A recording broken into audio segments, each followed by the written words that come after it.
പറഞ്ഞിട്ടുണ്ട്. ഒരർത്ഥത്തിൽ Sreejith, Indian communist പാർട്ടിയുടെ അവസാനത്തെ ദേശീയ നേതാവ് അസ്തമിക്കുന്നുവെന്ന് പറയേണ്ടി വരും അല്ലേ? കമ്മ്യൂണിസ്റ്റ് പാർട്ടി ഒരു ദേശീയ പാർട്ടിയായി ഇപ്പോഴും സാങ്കേതികമായി തുടരുമ്പോഴും അതിനെ ജനങ്ങളുടെ മുന്നിൽ ഒരു ദേശീയ പാർട്ടിയായി നമ്മൾ മനസ്സിലാക്കുന്നത് സീതാറാം യെച്ചൂരിയുടെ മുഖം കാണുമ്പോഴാണ്. ആ മുഖമാണിപ്പോൾ അടഞ്ഞിരിക്കുന്നത്. ശ്രീജിത്ത്,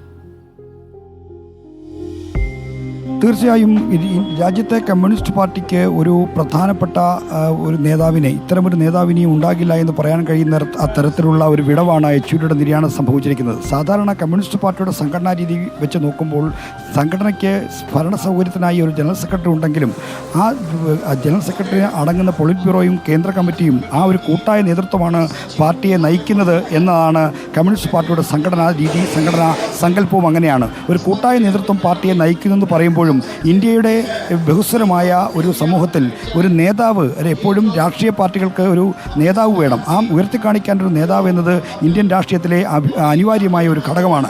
അങ്ങനെ പാർട്ടിക്ക് ഉയർത്തിക്കാണിക്കാൻ കഴിയുന്ന ഒരു നേതാവിൻ്റെ സാന്നിധ്യം അത് യെച്ചൂരിയായിരുന്നു.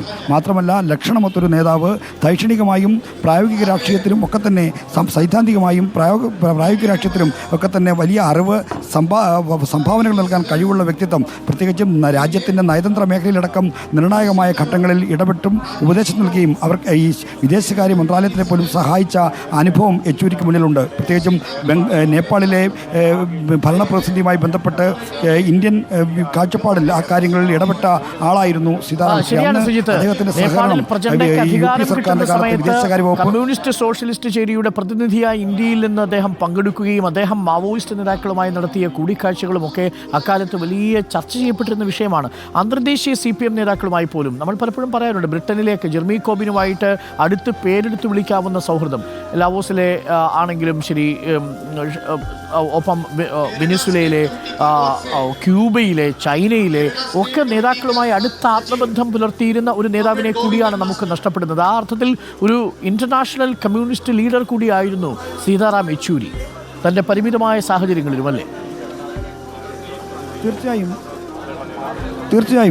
ഇന്ത്യയിലെ കമ്മ്യൂണിസ്റ്റ് പാർട്ടിയുടെ പരിമിതികൾക്കുള്ളിൽ നിൽക്കുമ്പോഴും ഒരു ഇൻ്റർനാഷണൽ എക്സ്പോഷറുള്ള, രാജ്യാന്തര തലത്തിൽ പ്രശസ്തനായ, രാജ്യാന്തര തലത്തിൽ സ്വാധീനം ചെലുത്താൻ കഴിയുന്ന തരത്തിലുള്ള ഒരു ബന്ധമുള്ള ആളായിരുന്നു യെച്ചൂരി എന്നതാണ് യാഥാർത്ഥ്യം. അതുകൊണ്ടാണ് നേരത്തെ അരുൺ സൂചിപ്പിച്ച പോലെ ലണ്ടനിലാണെങ്കിലും അദ്ദേഹം ലാറ്റിൻ അമേരിക്കൻ രാജ്യങ്ങളിൽ, പ്രത്യേകിച്ചും ക്യൂബയിൽ, ശ്രീജിത്ത്, ഇപ്പോൾ MV ഗോവിന്ദൻ പാർട്ടി സെക്രട്ടറി അഭിവാദ്യം അർപ്പിക്കുന്നു. പി രാജീവ്, കേരള ഘടകത്തിന് വേണ്ടി, PP കൃഷ്ണദാസ് കേരള ഘടകത്തിന് വേണ്ടി MV ഗോവിന്ദൻ മാഷ് ഇപ്പോൾ അഭിവാദ്യമർപ്പിച്ച് പുഷ്പചക്രം സമർപ്പിച്ചു. ശ്രീജിത്ത്, തുടരാം. കേരള ഘടകത്തിൻ്റെ അന്തിമാഞ്ജലി അർപ്പിക്കലാണ് ഇപ്പോൾ നമ്മൾ ദൃശ്യങ്ങൾ കാണുന്നത്. സംസ്ഥാന സെക്രട്ടറി പൊളിറ്റ് ബ്യൂറോ അംഗമായ MV ഗോവിന്ദൻ പുഷ്പചക്രം സമർപ്പിച്ചു. സംസ്ഥാന ഘടകത്തിന് വേണ്ടി കേരളത്തിൽ നിന്ന് എത്തിയിരിക്കുന്ന CPIMൻ്റെ നേതാക്കന്മാരായ എല്ലാവരും ഈ മൃതദേഹത്തിന് ചുറ്റും ഉണ്ട്. ഇപ്പോൾ അന്തിമാഞ്ജലി അർപ്പിക്കാൻ സീതാറാം യെച്ചൂരിയെ ഒരു നോക്ക് കാണാൻ എല്ലാവരുമുണ്ട്.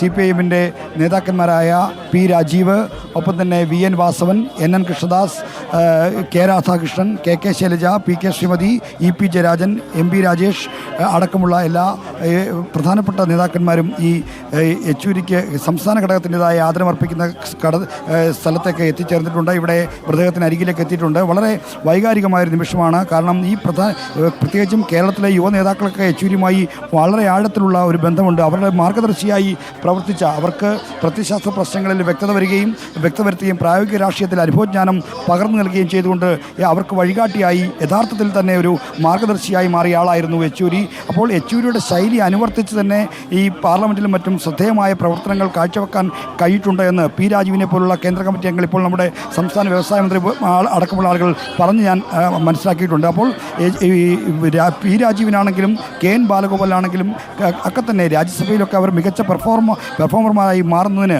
യെച്ചൂരി അവർക്കൊരു വഴികാട്ടിയായിരുന്നു. യെച്ചൂരി വെട്ടിയ പാതയിൽ അവസ്ഥയിലൂടെയാണ് അവർ പാർലമെന്റ് രംഗത്ത് ശോഭിച്ചത്. അപ്പോൾ യുവ നേതാക്കൾക്ക് ഏറ്റവും വലിയ ഒരു മാർഗദർശിയായി മാറാൻ അവർക്ക് യെച്ചൂരിക്ക് കഴിഞ്ഞിരുന്നു. ആ വികാര വായ്പ് അവർക്ക് യെച്ചൂരിയുടെ തിരിച്ചുമുണ്ടായിരുന്നു. ആ വികാര വായ്പിൻ്റെ നേർ പ്രതിഫലനമാണ് ഇപ്പോൾ ഈ AKG ഭവന്റെ മുറ്റത്ത് ശരിയാണ് ശ്രീജിത്ത്. ഇപ്പോൾ കേരള ഘടകത്തിലെ നേതാക്കൾ അന്ത്യാഭിവാദ്യം അർപ്പിക്കുകയാണ്. ഒരർത്ഥത്തിൽ കേരളത്തിലും ബംഗാളിലും ത്രിപുരയിലും മാത്രമായി ഒതുങ്ങിയ പാർട്ടി അങ്ങനെ ഒരു ഘട്ടത്തിലാണ് സീതാറാം യെച്ചൂരി പാർട്ടിയുടെ സാരഥ്യം ഏറ്റെടുക്കുന്നത്. പക്ഷേ ബംഗാളിൽ പിന്നീട് വലിയ തിരിച്ചടി നന്ദിഗ്രാമിന് ശേഷം പാർട്ടിക്കുണ്ടാവുമ്പോഴും അവിടെ ശക്തമായി തിരിച്ചു വരുവാൻ CPM-ന് ആശയ അടിത്തറ നൽകിയ പാർട്ടിയായിരുന്നു. ആ ആശയ അടിത്തറ നൽകാൻ കഴിഞ്ഞ നേതാവായിരുന്നു സീതാറാം യെച്ചൂരി എന്നതാണ് ഏറെ ശ്രദ്ധേയമായ കാര്യം. ത്രിപുരയിലും പാർട്ടി കൈപ്പിടിയിൽ നിന്നൊരുങ്ങുമ്പോഴും സീതാറാം യെച്ചൂരിക്ക് കാര്യങ്ങൾ വിശദീകരിക്കാൻ സാധിച്ചിരുന്നു. പക്ഷേ അപ്പോഴും ഒരു ജനകീയ അടിത്തറയുള്ള പാർട്ടി എന്ന നിലയിലേക്ക് CPM തിരിച്ചു വരുന്നതിന് മുമ്പാണ് സീതാറാം യെച്ചൂരിയുടെ ഒരു വിടവാങ്ങൽ എന്നതാണ് ഏറെ ശ്രദ്ധേയം.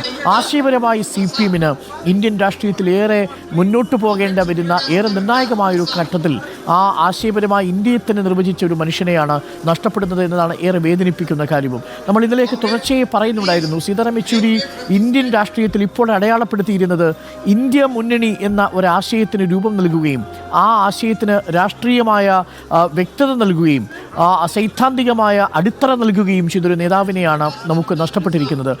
വളരെ വൈകാരികമായിട്ടുള്ളൊരു യാത്രയെപ്പാണ് തലസ്ഥാന നഗരിയിൽ പ്രേക്ഷകർ കാണുന്നത്. സീതാറാം യെച്ചൂരി അത്രമേൽ ലളിതമായി ജീവിച്ച മനുഷ്യനാണ്. എന്നാൽ അത്രമേൽ ബൗദ്ധികമായ ശക്തി കൊണ്ട്, ബൗദ്ധിക ധിഷണാവൈഭവം കൊണ്ട് നമ്മളെയൊക്കെ വിസ്മയിപ്പിച്ച നേതാവുമാണ്. ഓരോ ഇന്ത്യയുടെ പരിതസ്ഥിതിയിലും മതവും ആത്മീയതയും രാഷ്ട്രീയവും ഭൂരിപക്ഷ രാഷ്ട്രീയവും ഒക്കെ നിലവിലിരിക്കുന്ന ഘട്ടങ്ങളിൽ പോലും അതിനെ കമ്മ്യൂണിസ്റ്റ് ആശയങ്ങളുടെ പേരിൽ മാർക്സിസ്റ്റ് ആശയങ്ങൾ ഉപയോഗിച്ചുകൊണ്ട് സീതാറാം യെച്ചൂരി വിശദീകരിക്കുന്നത് തന്നെ ഒരു അനുഭവമായിരുന്നു. ആ അർത്ഥത്തിൽ ഇന്ത്യയിലെ സമസ്യകൾക്ക് ഉത്തരം കണ്ടെത്താൻ ശ്രമിച്ചൊരു നേതാവിനെ കൂടിയാണ് നമുക്ക് നഷ്ടപ്പെടുന്നത് എന്നതാണ് ഇപ്പോൾ AKG ഭവനിൽ പ്രിയപ്പെട്ട സഖാവ് വിട പറയുന്നത്.